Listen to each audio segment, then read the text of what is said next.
Tere tulemast tagasi. Äh, on 12 mai. Ma räägin natukene Ungarist veel, sest eelmises videos ma jaurasin palju. Nüüd ma jauran rohkem. Aga jah. Ühe sõnaga, kuhu me jäime. Natuke kordan. Põhimõtteliselt jah, et Viktor Orban siis juhtis Ungarit peaministrina 16 aastat järjest. Ja parlamendis olnud siis superenamuse toel kujundus ta ümber riigi põhiseadus, koondas meedia kontrolli enda ümber ja muutis valimisseadusi, laiendas oma mõju kohtusüsteemi üle ning läks korduvalt nagu vastuollu nii Brüsseli kui Kiieviga. Ise olete kursis uudistega, aga noh. Ja samal ajal ta nagu oli üks põhimõtteliselt Euroopa Liidu liidrides, kellel kõige soojemad suhted Moskvaga.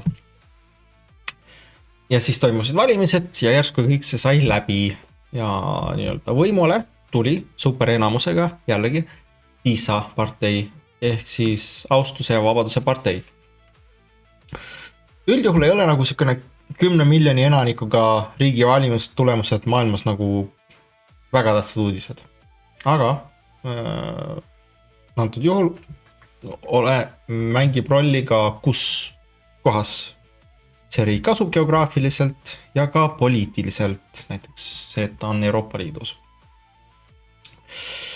Ja ka seda, et noh, näiteks alates Venemaa sissetungi algusest Ukrainasse on üks tähtsamaid tegureid selles, et nagu kuidas sõda lõpuks lõpeb, on olnud see, et kui palju rahvusvahelist toetust ukrainlased saavad.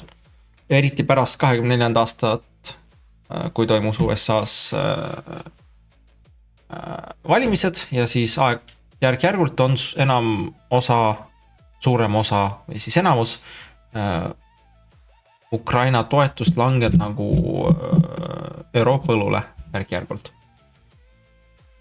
Ja noh, ise teate, viimaste aastate jooksul on Orban teinud siis korduvalt pingutusi kas blokeerida, edasi lükata või nõrgendada igasugusi Euroopa otsuseid seoses Ukrainaga. Näiteks kõige hiljutisem näide oli siis Ungari veto Euroopa Liidus, millega siis peatati 90 miljardi euro suurune pakett, mis oli nagu mõeldud Ukraina sõjamajanduse toetamiseks aastatel 26-27.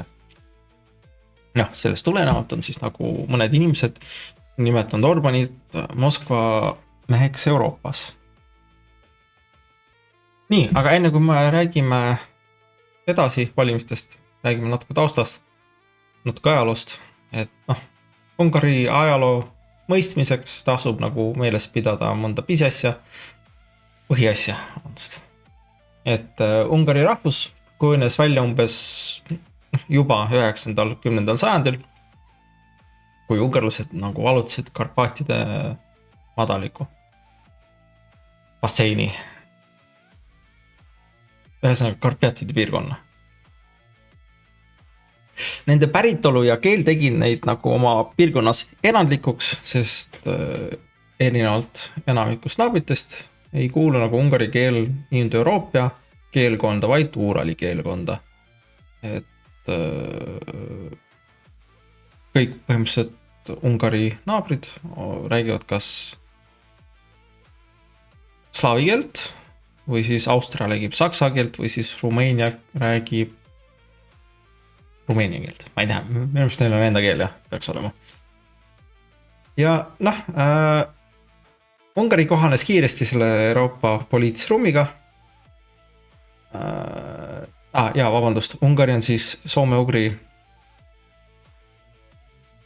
peaks olema soome-urgi keelkonda või siis Uurali keelkond, kes on siis ongi nagu soomlased, eestlased ja ungarlased. Et te saate siis ise aru, et missuguse tee nad tegid, võtsid esile või siis vallutusretke nad võtsid kätte, kui nad lõpuks jõudsid sinna, kus nad praegu on. Aga ühesõnaga jõudsid kohale, nad hakkasid kohalikke nii-öelda maid valutama ja nad olid kristlik kuningriik, kes siis mängis sajandid nagu olulist rolli nii-öelda piirkonnas, kus ta oli. Mitte ainult oma riigi piiri sees, vaid ka ümbruses. Ta oli võimas kuningriik. Aga aja jooksul nagu sattus Ungari nagu järjest nagu suurte löökide alla. 15-16 sajandil nõrgestas, mis seal oli, suri üks kuningas, tugevam kuningas. Ja siis aadlid nagu kasutasid seda olukorda ära, panid sihukese nuku kuninga või siis kergesti mõjutatava kuninga asemele. Ja nad kasutasid seda kuningat ära, et siis saada mingit oma kasu, langetada makse, suurendada maa-alasi, nad lõhkusid riigi bürokraatiat ja nõrgendasid riigi sõjaväge. Ja selle tulemuseks oli siis see, et nad said Osmanite impeeriumi käest peksa Mokhaisi lahingus. Hääldasin valesti, aga vahetale. Ja sattusid siis nii-öelda Osmanite võimu alla. Hiljem sattus aga Ungari Habsburgide mõju alla. Ja kuni põhimõtteliselt 19. sajandil alles siis nagu sündis see Austria-Ungari keisriik,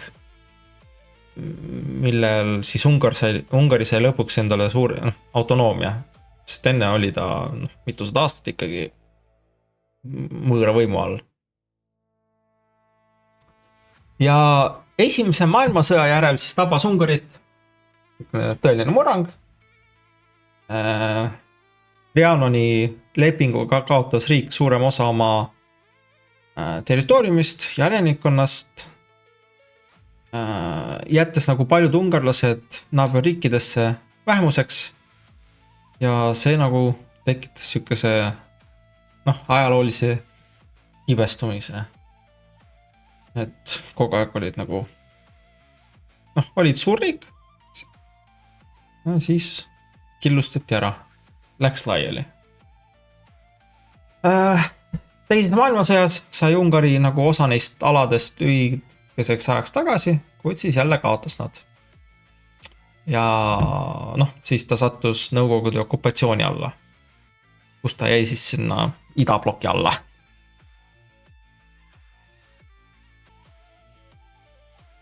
Ja nagu nõukaajal ikka kõik riigid, kes olid okupatsiooni all, sellele ei meeldinud. Nad üritasid 56. aastal teha nii-öelda revolutsiooni. Ungarlased tulid massiliselt tänavatele, relvastusid ja nii-öelda hoolimata mõningatest esialgsetest edusammudest ja ka sellest, et osa Ungari sõjaväelastest kõhkles oma inimesi lasta maha. Lõppes ikkagi kahjuks revolutsioon siis sellega, et Moskva otsustas nagu tangid sisse saata. Ja Ungari jäi Nõukogude blokki kuni Nõukogude Liidu viimaste päevadeni. Läheme siis edasi, et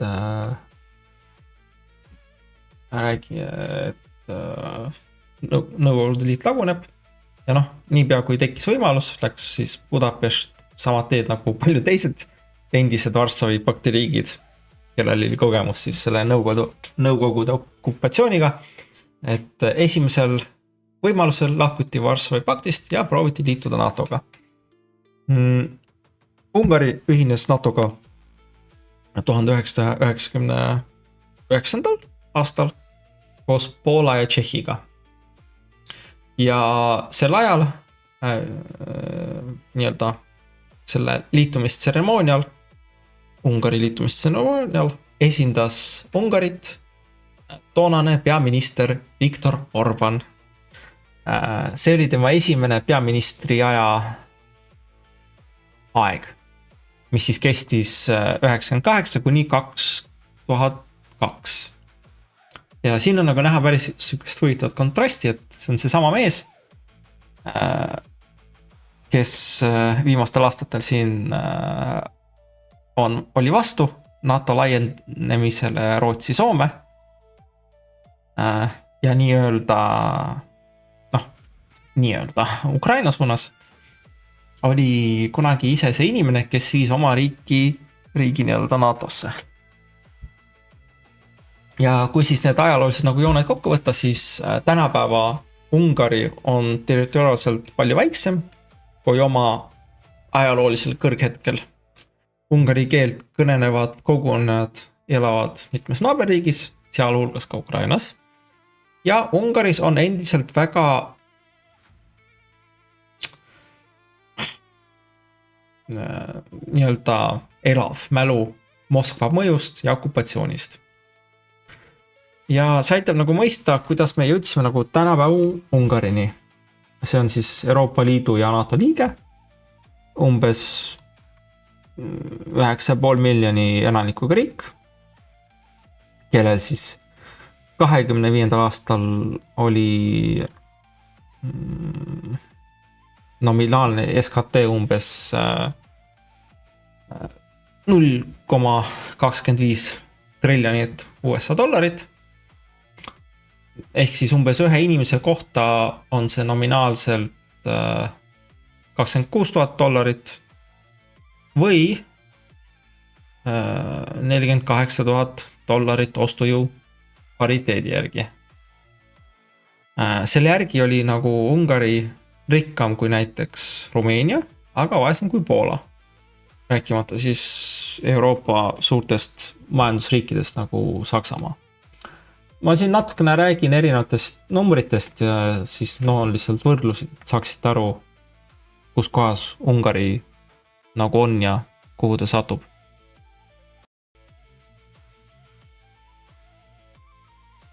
Räägime siis natukene Orbani süsteemist ja nendest probleemidest. Et umbes 16 aastat järjest, alates 2010. aastast valitses Ungarit Orban. Tegelikult oli tal ka varasem peaministri aeg 90. aastate lõpus. Nii et kokku ulatub tema võimul oldud aeg peaaegu 20 aastat, 20 aastani. Aja jooksul on Orbani poliitilised vaated liikunud järjest enam paremale. 14. aastal kirjeldas ta oma valitsust kui, ma ei tea, katsena ehitada üles illiberaalne riik. Parlamendis olnud superenamuse toel sai ta ümber kujundada riigi institutsioone ja põhiseadust nii, et need kindlustaksid tema võimu ja peegeldaksid seda visiooni nagu paremini. Aga vaatamata ametis oleku eelisele läks siis Orbani partei 26. aasta valimistel vastu rea majanduslike ja poliitiliste probleemidega. Näiteks oli ungarlaste hinnang korruptsioonile nende riigis tema võimuoleku ajal märgatavalt halvenenud. Ja nagu teate, korruptsiooni mõõtmine on alati keeruline, sest tegemist ongi nagu häguse ja varjatud nähtusega. Aga korruptsiooni taju indeks oli Ungaris 2014. aastal umbes 54 punkti 100, kus siis 100 tähendab sisuliselt väga puhast süsteemi ja üks maksimaalset hüpoteetilist korruptsiooni. Selline tulemus oleks siis nagu paigutanud Ungari 14. aastal umbes samasse suurusjärku nagu Hispaania, Itaalia ja Poola. Ehk siis täiesti arusaadav. Aga 25. aastaks oli see näit nagu langenud 40 punktini 100. Ning samal ajal ütles 40% vastanutest, et nende meelest oli korruptsioon viimase 12 kuu jooksul veel hullemaks läinud.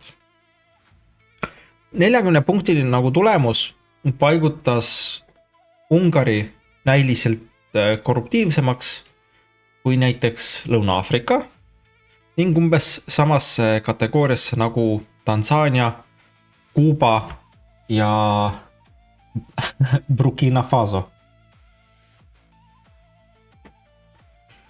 Võrdluseks tuleb nagu öelda, et selle mõõdiku järgi oli Ungari endiselt märgatavalt vähem korrumpeerunud kui Venemaa ja natukene parem kui Ukraina. Aga vahe on palju väiksem kui Orbani varasematel aastatel. Palju sellest väidetavast korruptsioonist väljendus lepingute ja võimaluste andmisest nii-öelda sõpradele ja liitlastele. Näiteks üks Orbani lapsepõlvesõber läks 2007. aasta kahjumis oleva ettevõtte pidamisest selleni, et 13.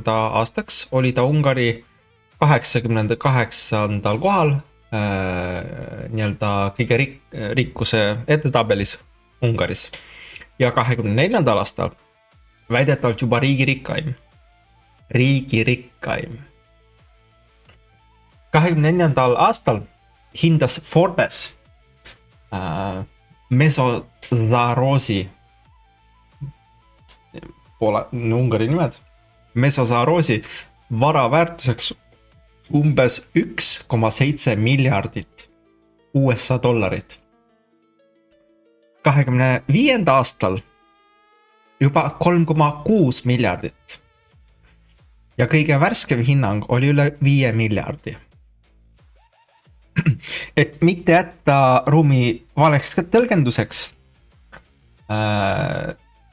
kui küsiti mehelt nagu ise oma vara kasvu kohta, siis ta ise ütles, et tema vara kasvas tänu 3 tegurile. Jumalale, õnnele ja Viktor Orbanile. Kui see ei olnud juba ilmselge, siis tasub siin üks asi ausalt välja öelda.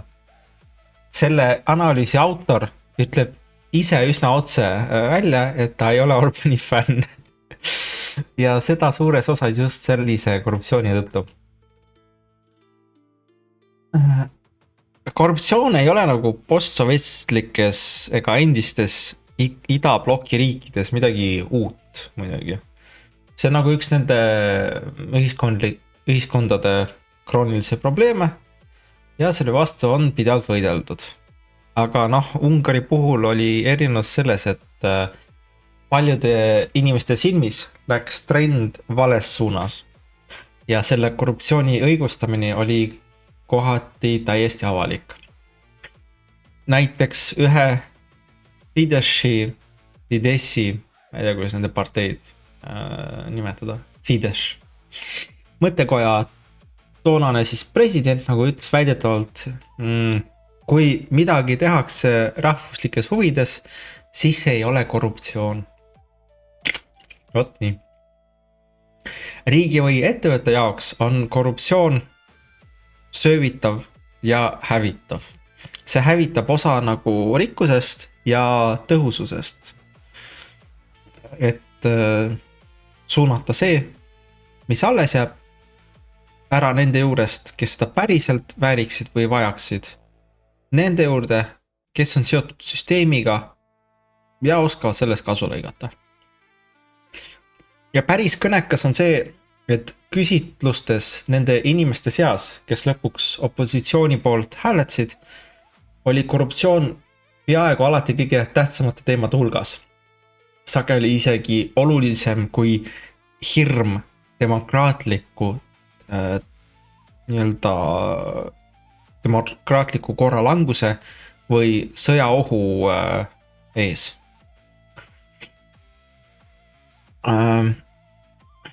Ja teine suur tõsine tegur on siis nagu lõhe Ungari ja Euroopa Liidu vahel. See on pikk ja keeruline lugu, aga lihtsustatult toimib Euroopa Liit nii, et rikkamad riigid, näiteks Saksamaa, on tavaliselt liidu eelarvesse netomaksjad. Riigid, mis on majanduslikus arengus veidi maas, sageli aga mitte alati idapoolsel tiival, on tavaliselt märkimisväärsed Euroopa fondide nii-öelda netosaajad. 22. aasta lõpus hakkas Euroopa Liit õigusriigi põhimõtete rikkumisele viidates peatama osa Ungarile mõeldud rahastustest. Ja eelkõige taastumis- ja vastupidavusrahastus ning ühtekuuluvusfonde. Sõltuvalt arvestusviisist räägitakse siis siin lähemalt 17 miljardit euro suurusest külmutatud summast. Ja riigi jaoks, mille SKT on umbes 200 miljardit eurot, on see suur summa. Osalt selle lõhe tõttu muutus Ungari isegi Euroopa eelarve nagu netomaksjaks. Ja see oli üks paljudest teguritest, mis hakkasid Ungari majandust survestama. Viimastel aastatel jäi Ungari majandus võrreldes näiteks Poolaga selgelt nõrgemaks. Aastatel 21–24 kasvas SKT inimese kohta Poolas ligikaudu 10%, Ungaris aga alla 5%. Kui vaadata kogu Orbani valitsemisaega, siis 2010. aastal oli Ungari SKT inimese kohta isegi kõrgem kui Poolal. Hiljem tekkis Poolal aga selge edumaa ja 24-25 andmete järgi kasvas Poola umbes 5 korda kiiremini. Poolas langes ka tööpuudus 21. ja 24. aasta vahel 3,3%-lt 3%-le, aga seevastu Ungaris tõusis 4%-lt 4,5%-le. Seda kõike samal ajal, kui Budapest pidi kandma suuremat valitsussektori võlakoormust SKT suhtes. Poola võis küll kulutada kõigele, sealhulgas relvastumisele, nii nagu oleks tal antud nagu piirangute krediitkaart, aga Varssav suutis osa sellest kulust tasakaalustada Euroopa fondide ja tugeva majanduskasvuga. Ungari seda teha ei saanud. Ehk siis Ungari valimisi mõjutas tohutult palju sellist, millel ei olnud Venemaa ega Ukrainaga nagu otse pistmist. Opositsioon sai väga hästi kampaaniat teha teiste teemade pealt. Põhiseaduse muudatuste tagasipööramine, korruptsiooni vastane võitlus ja Euroopa Liidu fondide taastamine, et majandust elavdada. Räägime siis natukene Venemaa ja Orbani suhetest. Et irooniline on muidugi see, et alguses Viktor Orban ei olnud kuigi suur Moskva sõber. On isegi seal 89. aastal tehtud pilt, kus ta siis kutsus üles Nõukogude vägesi Ungarist välja viima. Ja tema partei siis koosnes algselt siis peamiselt poliitiliselt aktiivsetest noortest. Aga nagu võim sageli teeb, nihkus Orban aja jooksul mitte ainult poliitiliselt, vaid ka oma suhtes venelastega nii-öelda teistsuguseks, kui ta algul oli. Ja mitte lihtsalt selles mõttes, et hoiti ärisidemeid või poliitilisi kontakte. Tema juhtimisel tegi Ungari korduvalt strateegilisi otsusi, mis näitasid väga selgelt joondumist nagu Venemaa eelistustega.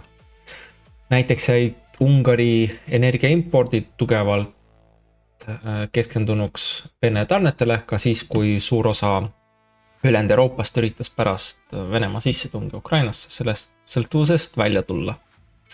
Tõsi, suurem osa Ungari energiavajadusest ei tulnudki importitud Vene naftast ja gaasist,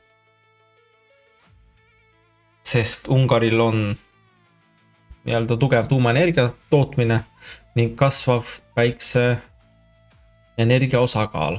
Aga selle osa puhul, mida ta kriitiliselt vajas, otsustas Orban mitte mitmekesistada oma tarneid, nii nagu paljud teised seda tegid, vaid jätkuvalt nii-öelda impordida Vene gaasi ja naftat. Ja see jättis osa Euroopa turust Venemaa jaoks alles ning andis Moskvale Budapestiga suheldes palju tugevam positsiooni. Nii-öelda porgandiks olid odavad energiahinda ja siis nuudiks oli vaikiv ähvardus tarned katkestada. On ka väited muidu, mida toetavad teatud tõendid, et Ungari, eriti Viktor Orbani välisminister, võis anda venelastele edasi infot Euroopa vaidluste ja otsustusprotsesside kohta. Ehk siis sellist infot, millele sa tavaliselt ei tahaks, et sinu geopoliitiline vastane nagu vabalt ligi pääseks.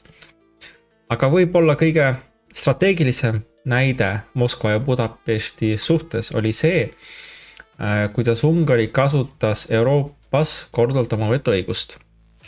Paljudes küsimustes toimib Euroopa Liit konsensuspõhise otsustusmehhanismi järgi.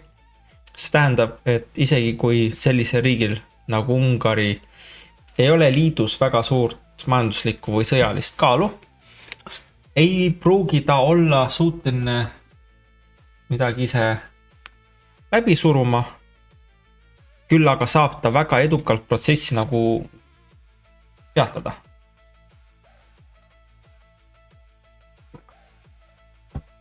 Hoolimata ikka väike on tal nii-öelda vetoõigus. Ja kõige suurem näide enne neid valimisi oli 90 miljardit euro suurune Euroopa Liidu laen Ukrainale. Ja hoolimata sellest, et Ungari oli sellest laenust ise juba loobunud, mis tähendab, et ta ei oleks pidanud sinna ise raha panustama ega see riski kandma, vaatamata sellele, et see ei maksnud nagu Budapestile midagi, otsustas ta seda ikkagi blokeerida. Ja see maksis Ungarile väga palju poliitilist kapitali nii-öelda, sest üsna kindel võib olla, et nii, et selle vetoga nad ei võitnud palju sõpru Euroopas. Ja selle peamine strateegiline kasusaaja oli muidugi Moskva. Orban blokeeris, venitas või sundis tegema järeleandmisi ka Venemaa vastaste sanktsioonipankettide osas. Küünik võiks öelda, et kohati nägi see välja, nagu oleks Ungari valitsus püüdnud igasse uude sanktsioonipaketti jätta sisse mõned augud. Ehk siis, kui Euroopa Liit ehitas Venemaa vastu järjekordse uue piirangu seina, olid sinna juba ette raiutud mõned hiireaugud, mille kaudu osa mõjust,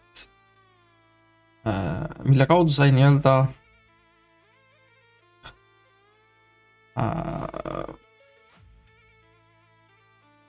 mille kaudu siis sanktsioonidest nagu mööda hiilida osati.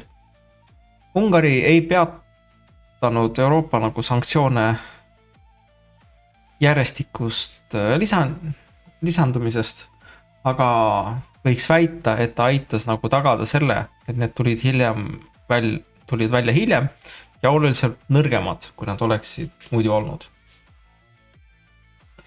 Isegi siis, kui sanktsioonid lõpuks kehtestati, on teateid, et Orbani valitsus võis Moskvaga koostööd teha või vähemalt pakkuda koostööd, et neid strateegiliselt pehmemaks muuta. Näiteks lekkis ühe telefonikõne vestlus, kus Ungari välisminister rääkis Lavroviga. Kogu toon oli üsna veider. Lavrov alustas kõnet ja ütles, et minister oli kogu Vene meediast tsiteeritud ja selle peale küsis Ungari välisminister Szijjártó, ma ei tea, kas ma ütlesin õigesti, nii-öelda närviliselt, et kas ma ütlesin midagi valesti. Lavrov selle peale kinnitas, et ei öelnud ja lisas selle järel, et kõne toimub ühe Vene oligarhi palvel, kes tahtis oma õe eemaldada Euroopa Liidu sanktsiooni nimekirjast.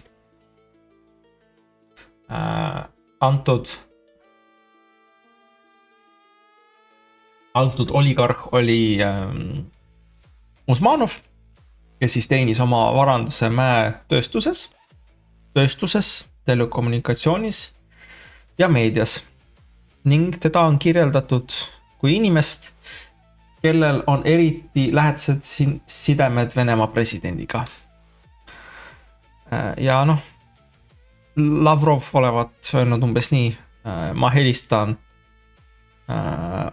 Usmanovi palvel ja ta tahtis lihtsalt meelde tuletada, et te tegeleksite tema õe asjaga, mille peale siis Ungari välisminister ütles, Szijjártó väidetavalt vastas jah muidugi ja kirjeldas siis plaane anda endast parim, et ta nimekirjast maha saada. Ja kõne lõpus pärast seda, kui ta oli rääkinud mõne ilusa sõna uuest Gazpromi peakorterist, mida ta Venemaal külastas, ütles ta väidetavalt, et ma olen alati teie käsutuses. Ning mõni kuu hiljem eemaldatigi oligarh Usmanovi õde Euroopa Liidu sanktsiooni nimekirjast. Ehk siis, kuigi Budapest ei olnud Euroopa nii-öelda nende Euroopa sanktsioonide ja erinevate seaduste nagu kujundamisel väga palju rolli ei mänginud. Ehk ta ei saanud nagu blokeerida täielikult selles mõttes. Ta mängis rolli, aga ta ei saanud täielikult blokeerida. Oli tal ikkagi terve rida asju, mida ta sai teha ja mida ta tegi. Midagi ta blokeeris. Ma ütlesin natuke valesti. Et Budapestil ei olnud nagu väga suurt kõikvõimast mõju Euroopa nagu poliitika kujundamisel Venemaa vastu. Tal oli aga terve rida asju, mida nagu sai teha ja mida ta ka tegi. Ta blokeeris mingeid asju, kus ta sai, ta nõrgendas. Ja kui ei saanud ja kui midagi üle jäänud, siis ta nii-öelda tekitas probleeme protsessis. Lisas nagu rohkem hõõrdumisi. Pingid kruvis.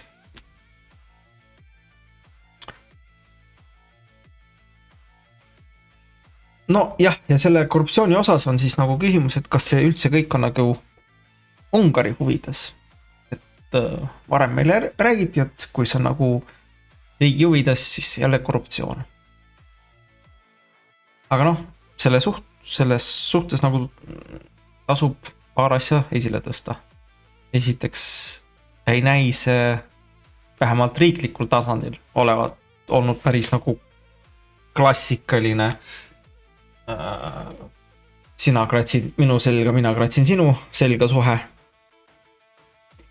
Et kas keegi sai sellest nagu isiklikku kasu, on raske öelda, aga paljude nende sammude puhul on väga lihtne näha, kuidas Moskva võitis sellest, et Budapest protsessi segas. Samas on palju raskem näha, kuidas Ungari riigina alati võitis nendest otsustest, mida nad nii-öelda tegid. Jah, nad said odavat Vene energiat, aga samas said põhimõtteliselt kõik turuosalised, kes olid valmis seda ostma, olgu nad neutraalsed, sõbralikud või siis midagi vahepealset, nad kõik võisid põhimõtteliselt said seda osta. Ja mõnes vestluses, nagu näiteks eespool kirjeldatud välisministri juhtum, oli selle suhtel ka üsna alandlik toon. Näiteks ühes vestluses ütles ta väidetavalt Putinile, see Ungari välisminister ütles Putinile umbes midagi sellist, et eile tõusis meie sõprus nii kõrgele tasemele, et kui ma saan kuidagi aidata, olen valmis kohe aitama ükskõik mis küsimuses, kus saan kasulik olla. Olen teie teenistuses. Samuti rääkis ta väidetavalt Putinile ühe lasteloo, kus lõvi, antud juhul Venemaa, jätab hiire tapmata ning hiljem päästab hiir lõvi, kui see lõksu jääb. Ütleme nii, et tavaliselt ei oota just seda laadi juttu nagu NATO riigijuhilt või ministrilt, kes räägib nagu Vene Föderatsiooni juhiga ajal, mil too parasjagu tungib kallale oma naabrile. Sest ilmselt ei väljenda miski uhket Ungari rahvustust paremini kui enda riigi võrdlemine hiirega ja valmisolekut aidata Moskvat igal võimalikul viisil. Orban oli selles mõttes oluline ka Euroopa parempoolsete ja äärmusparempoolsete sisemise ideoloogilise võitluse jaoks. Iga riigil on küll oma parteid ja liikumised, aga nende vahel toimub ka koostöö, eriti Euroopa Parlamendi kaudu. On terve rida poliitikavaldkondi, kus need rühmad tahavad koostööd teha, kuid suhtumine Venemaasse ei ole seal nagu suugigi ühtlane. Näiteks Poola president esines samuti Budapesti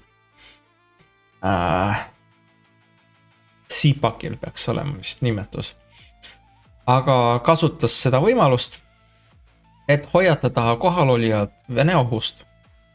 Seega ei olnud Orbani oluline ainult seetõttu, mida ta pani Ungarit tegema, vaid ka selle tõttu, millist mõju ta omas teatud poliitilistes ringkondades ja kuidas need ringkonnad Venemaad nägid ja sellest rääkisid. Ja nüüd me jõuame valimiste juurde tagasi. Et kuigi fookus on siin väga selgelt küsimusele, mis nüüd edasi, on valimistulemuse juures mitu asja, mida peaksid ka välisvaatlejatele korda minema. Esiteks on Ungari poliitika, nagu iga riigi poliitika, täiesti ainulaadne. On ohtlik võtta eeldused, mis töötavad nagu ühe riigi puhul ja kanda need automaatselt üle teise riigile. Näiteks oli pärast valimisi näha kommentaare, mis nagu püüdsid rakendada peaaegu, ma ei tea, Ameerika stiilis poliitilist vastandust. Loogika oli umbes selline, et kui Orban on parempoolne juht ja ta kaotas, siis tähendab see, et Ungarit hakkab nüüd valitsema vasakpoolne valitsus. Aga need valimised ei töötanud nii. Kõrvale või ja väike. Minu meelest üheskis Euroopa Liidu riigis või Euroopa Parlamendis pole olnud nagu viimasel ajal väga suurt sükest poliitilist vastandust, ütleme niimoodi, et pole olnud sellist olukorda, kus olid vasakpoolsed, siis said parempoolsed, siis said vasakpoolsed umbesti võidule. Minu arust viimase 20 aastat on ainult vasakpoolsed olnud võimul. Ja nüüd, kui nad viimastel aegadel, viimastel aastatel üritavad võimul tulla, tehakse neil see kondor sanitaar. Ehk siis erinevad poliitilised parteid võtavad kokku ja teevad nii-öelda seina nendele parempoolsetele poliitikutele, et nad võimule ei saaks, et nad ei saaks valitsust moodustada. Sellest ma räägin hiljem. Aga jah, need valimised ei töötanud siis niimoodi nagu Ameerika valimised. Paljude määratluste järgi, arvestades muidugi seda, kui piiratud iga poliitiline spekter niikuinii on, oli see nii-öelda võitlus kahe parempoolse partei vahel. Näiteks Ungari sotsiaaldemokraatlik partei otsustas üldse mitte kandidaate välja panna. Mis nagu võib viidata sellele, et nende meelest oli olulisem Orban eemaldada postilt, ükskõik siis kelle poolt, isegi kui see tähendab ise valimistest nagu kõrvalastumist ja kogu opositsiooni hääle koondada ühe kandidaadi taha. Ja selleks kandidaadiks oli Peter Magyar. Lühidalt Magyarist, ta sündis 81. aastal, ta oli ühe endise Ungari presidendi sugulane ning liitus Orbani Fideshiga 2004. aastal, kui partei oli veel opositsioonis. Ta on väidetavalt öelnud, et teda inspireeris osaliselt Orbani roll 89. aasta demokraatia meelsetes protestides. Tema naisest sai hiljem Orbani justiitsminister aastatel 19–23. Aastad hiljem siis toimus aga nende vahel terav ja avalik lahkuminek ja Magyar ja tema naine siis lahutusid 23. aastal. 24.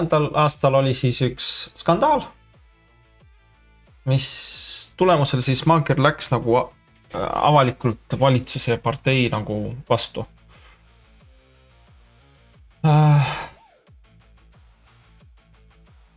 Ja mis tal oli siis, samal aastal, 24. aastal võitis siis tema ja Tiisa partei ka kohti Euroopa Parlamendis. Räägime siis ka Magyari poliitilisest platvormist.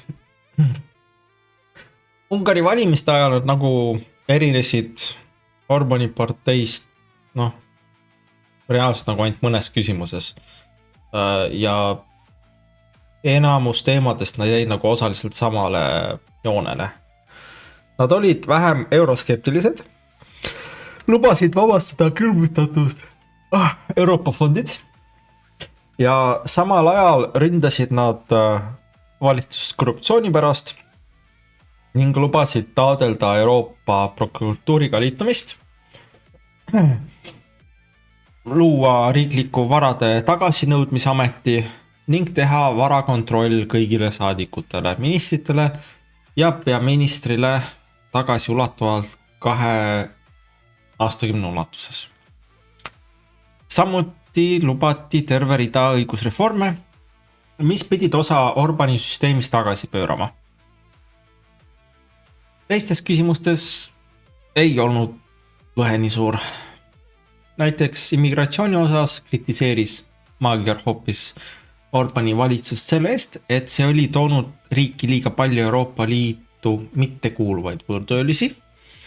Ja see näitab taas, et poliitilised vastandused, millega ollakse harjunud ühes riigis, ei pruugi teises riigis üldse samal viisil toimida.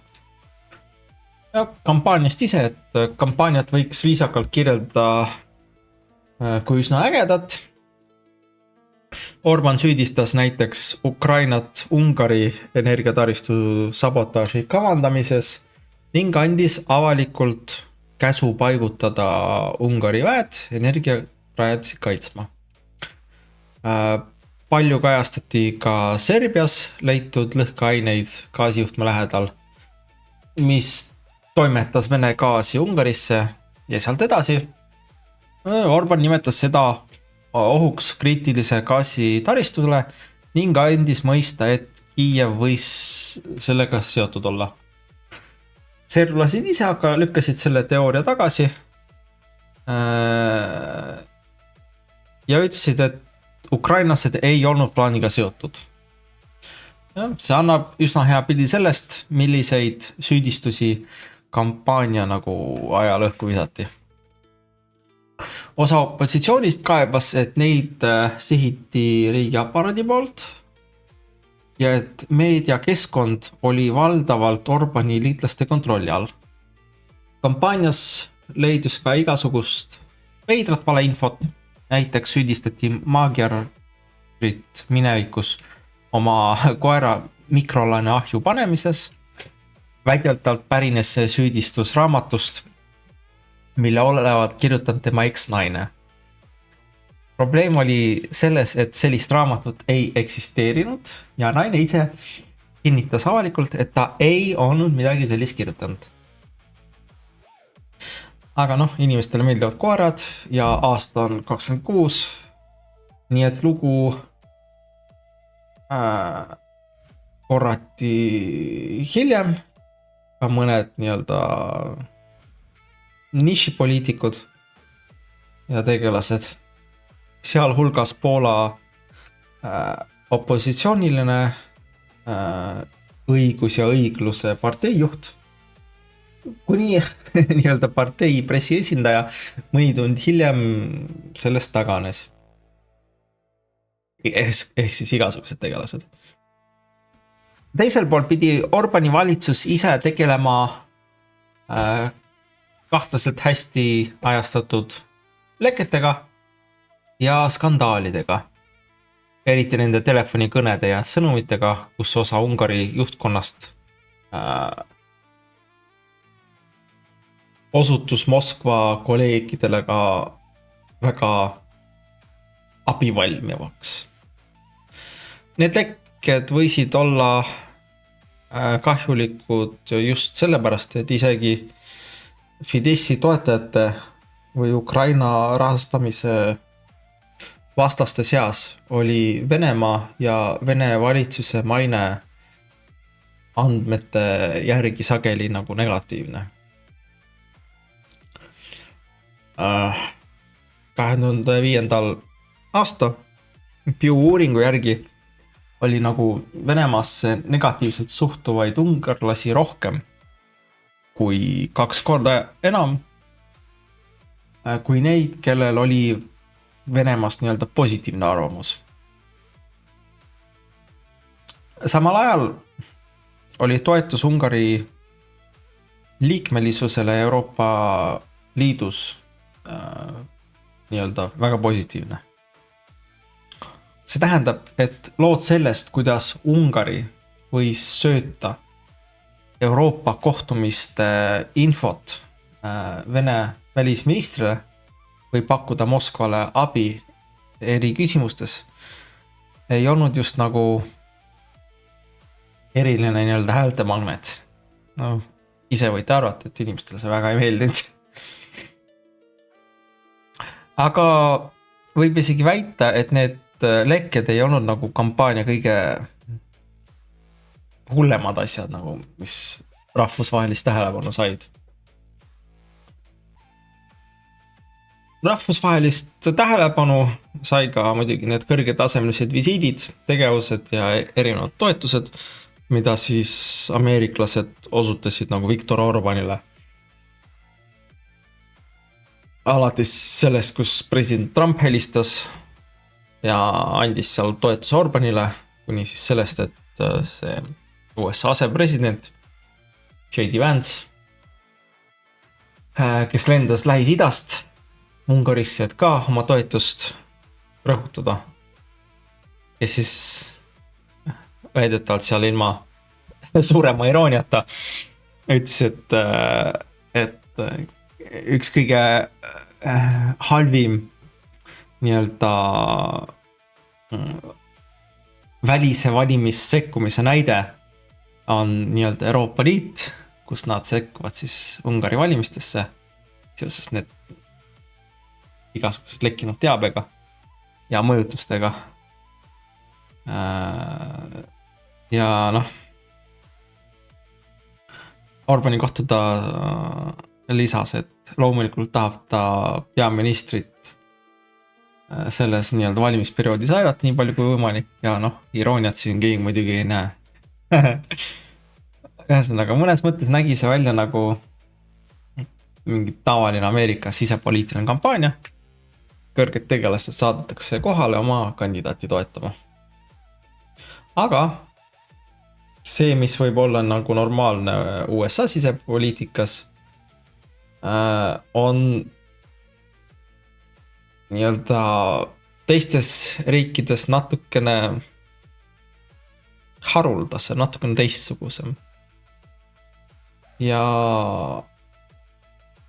võib öelda, et see nii-öelda avaldas suuremat negatiivset mõju, kui nad lootsid, et see avaldaks positiivset mõju. Ütleme nii, et ungarlastele väga ei meeldinud see. Räägime siis natuke valimistulemustest veel. Esimene oluline punkt on see, et tegemist oli siis erakordselt kõrge valimisaktiivsusega. Viimase hinnangu järgi käis seal hääletamas umbes mingi 80% hääleõiguslikest ungarlastest. See ületas eelmist rekordit, mis oli 2002. aastal ja see oli 73,5. Ehk siis saate ise aru, kui palju inimesed ei tahtnud enam Viktor Orbani all olla. Ja noh, vabatahtliku hääletamisega riigi kohta on need nagu väga suured numbrid. Teine oluline punkt on see, et opositsioon suutis vähendada valitseva partei edu peaaegu kõikjal ja see muutus paistis välja isegi väiksemates linnades ja külades, mida valitsus oli tavaliselt nagu domineerinud. 2022. aastal sai Orbani partei umbes 68 häältest asulates, kus oli 500 või vähem elanikku. Ning 65% kohtades, kus elanike arv jäi 500 ja 2000 vahele. Seekord suurendas Magyari partei oma edu linnades veelgi ja võitis seal ise 61% häältest. Aga nad suutsid koguda umbes 45% häältest ka 500 kuni 2000 elaniku kategoorias ning isegi 41% kõige väiksemates külades. Ehk siis see tähendab, et valimiste mõttes saavutati nii-öelda mõlemast maailmast parim. Linnades joosti häältega eest ära, mis oli oluline partei nimekirjade süsteemis. Samal ajal vähendati nagu Orbani traditsioonilist eelist maapiirkondades, mida valitsussüsteem ise kõrgelt hindas. Tulemus oli see, et opositsioon ei võitnud lihtsalt valimisi, vaid nad võitsid suurelt ja põhimõtteliselt igal pool.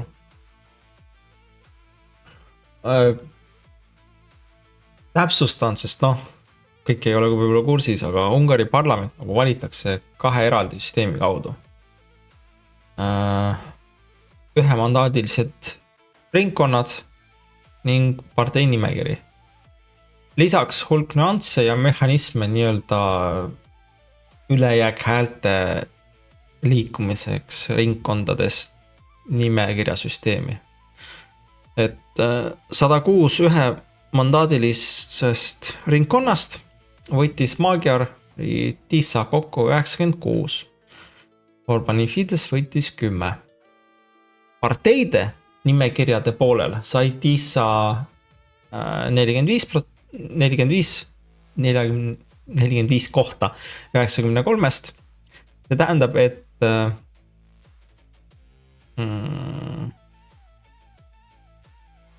Tisza oli nii-öelda saamas superenamust.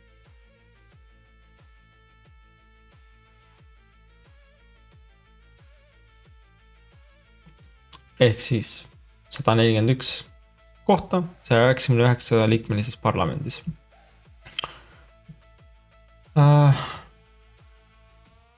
Ühes valimisringkonnas tekkis siiski üks veider olukord. Tissa kaotas seal umbes 250 häälega. Samas anti umbes 900 häält sõltumatule kandidaadile, kelle nimi oli samuti Peeter Maager. Mitte see Peeter Maager, kes on meil praegu peategelane, aga lihtsalt teine sama nimega mees. No, kui oletada, et isegi pooled neist häältest oli tegelikult mõeldud Tissa kandidaadile, siis on lihtne näha, kuidas see võis nagu tulemust mõjutada. Noh, aga kohtade mõttes oli see võit nagu meeletult ülekaalukas. Aga noh, ühe nagu väga olulise verstaposti osas oli see tegelikult üpris napp. Ungari parlamendis on lihtenamuseks vaja 100 kohta. Aga superenamuse jaoks on vaja nagu 2/3.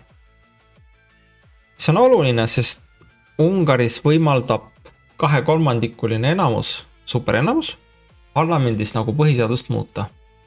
Ja just seda tegigi nagu Orban korduvalt. Kui Maager oleks näiteks võitnud, aga mitte superenamusega, siis oleks tal olnud õigus valitseda, kuid mitte süsteemi ise ümber teha.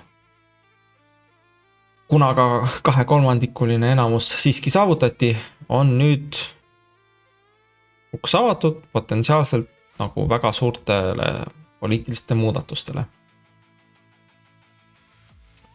Pärast häälte lugemise algust helistas Orban väidetavalt kiiresti Maagerile, tunnistas kaotust, nimetas seda valimistulemust valusaks ja ühemõtteliseks. Ja noh, see muidugi hajutas ilmud, et kaotuse korral võiks nagu Fidesz proovida tulemusi juriidiliselt vaidlustada või neid kuidagi ümber mängida. Nagu mäletate, siis valimiste ajal oli hästi palju igasugust propagandat, et noh, Orban on see saatanast ja et isegi kui Maager võidab, siis Orban hakkab seal mingid kohtuga mingeid jurasi tegema, hakkab mingisugust juriidiliselt midagi vaidlustama, hakkab mingit mäkra mängima, ei.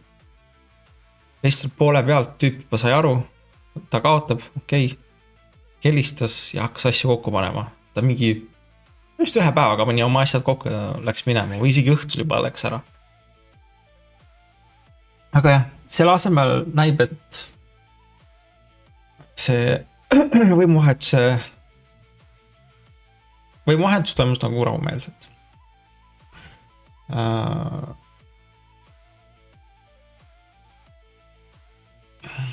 Aga jah, ma arvan, et praegu ongi kõik juba kaua tööd olnud juba, et homme tuleb veel üks video. Ma räägin siis mõjudest Venemaale, Ukrainale, Euroopale ja muudele riikidele. Jah, midagi, aitab küll.